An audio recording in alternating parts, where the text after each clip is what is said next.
another time zone. Yeah, sometimes you gotta take the long way home. Well, I started playing rock because I thought that's what my peers wanted. I was around a lot of rock and roll musicians. I hung out with a lot of rock and roll musicians. I knew that my heart was in something more acoustic. I didn't know if it would be folk or if it would be some form of bluegrass or country, but I knew it was more of an acoustic sound. My voice has more of an acoustic sound. So what sort of records did you listen to that you thought, oh, I could do that? My three staples, I think, were a Don Williams record, a Patsy Cline record, and Tom T. Hall. Did the Don Williams, Tom T. Hall, Patsy Cline thing remain with you? Yes, absolutely. I feel like I've done a complete turnaround, and I'm back to where I started.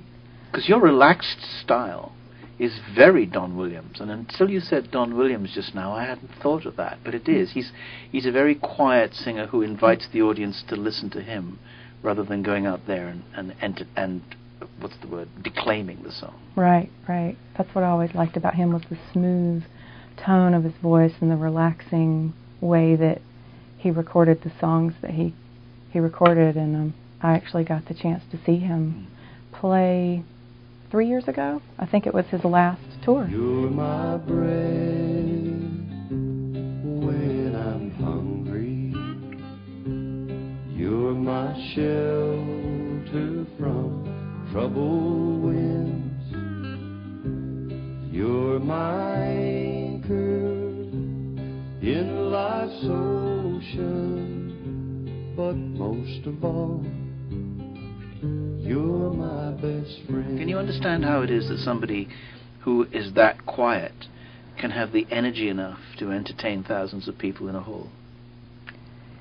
It's almost like he feels the song, and that his passion about the song that he's playing and singing, it's just the energy from that just comes through to the audience and draws them in.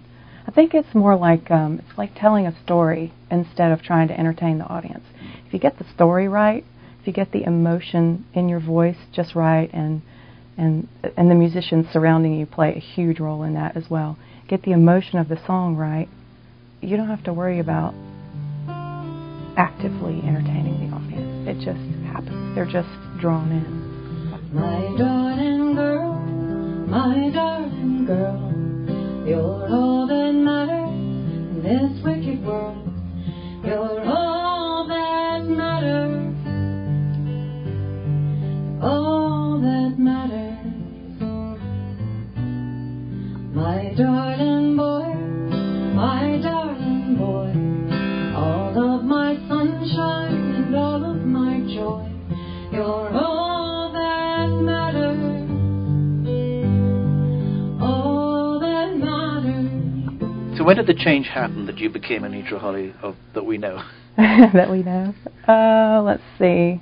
I had a rock band called Amerigo Poppy years ago and recorded my first full-length album with that band. And I was very proud of it. It was wonderful. And I would say about 3 weeks before the CD release party, this was maybe 6 years ago, 3 weeks before the CD release party, I came down with a bad case of laryngitis, and it wouldn't go away. And so about a week before the performance, I just really started taking care of myself, drinking lots of water, and slowly the voice came back. We did the CD release party, and in the first high note of the first song, something happened in my voice.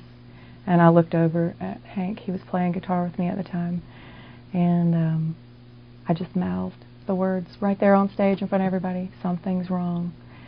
And his eyes got really big. And we finished the show. And of course, the high notes weren't quite as to my satisfaction. And anyway, it turns out I ruptured a blood vessel on my vocal cord, which was why I had laryngitis. I didn't know that that's what was going on until I sang. And so then I started thinking, I'm doing something wrong So here. you were straining your voice at that point, were you? Well, I was in a lot of loud bars, talking over a lot of loud music, trying to sing over a lot of loud music, and I guess that's what happened. My doctor still, to this day, doesn't 100% say that's what happened, but... So what happens then? You think, I can't give up singing. I'm going to have to do something. Oh, yes. different. It was devastating. I had to have surgery. I couldn't talk for 9 weeks at all. And so, you know, when you can't talk, you have a lot of time to think and process. And I thought, you know, I need to, we just recorded this album. I'm going to do what I can to promote it. And if it doesn't work, I'm going to go back to my roots and do what I really love to do.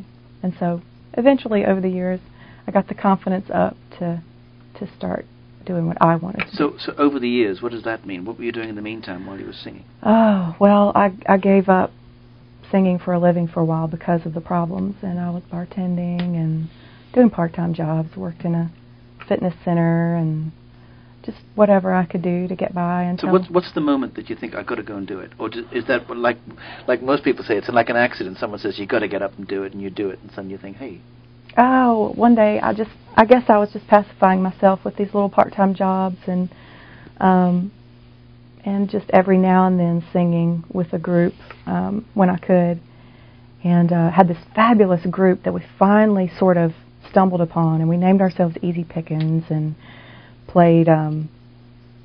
started playing bluegrass and then mixed some folk into it, and then eventually it turned into an Americana group with 3 lead singers and these wonderful musicians, and it really clicked. There was great energy there without really trying very hard. And one thing led to another, and members fell out, and things just happened to where we sort of fell apart, and that's when I thought, that was too magical, that was too meant to be. I've got to record something. Now feel the joy to breathe. Sometimes don't feel just like falling to